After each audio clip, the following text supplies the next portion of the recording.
Hello, my name is Bonnie Rhoby, and I'm here at the Sacred Threads quilt exhibit, and I really enjoyed coming to Sacred Threads. I stumbled on it 2 years ago, and it happens to be very close to where my daughter lives, and I was coming at the time, so I says, I'm going to go.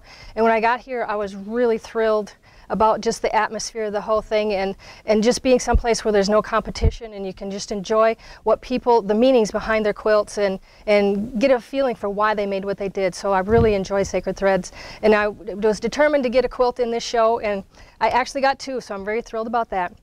And today this quilt is called Unforsaken, and it's a quilt that it started with a group that I belong to where they do a challenge, and I had to make a quilt with triangles in it. So I was thinking about what can I do. And one day I was reading in Deuteronomy 31 in verses 6 and 8.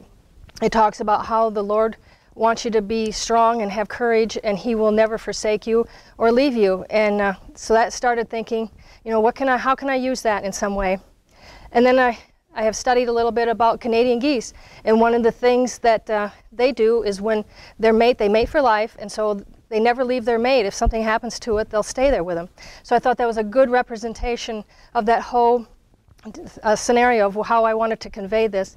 And I've never done a actual modern quilt before. I usually do, you know, detailed pictorials, and so I wanted something very simple and very quiet so that people could just see the message behind it and not see a lot of other details or whatever. So this one is one solid piece of fabric that I put on the long arm, and I had to do all the lines. And you start with 1 inch and then work down until you get to the 1/8 inch lines that are there. And then these are hand dyed fabrics that I had to put on afterwards because I was afraid once I wet this they might run, so I didn't want to have any problems with that. And so my whole theory here is that with Christ leading, we can have courage to face the world, and He will give us compassion to bring hope to those that are in need. So here's the fallen Canadian geese down here at the bottom with the broken wing. So that's how I interpret my quilt Unforsaken.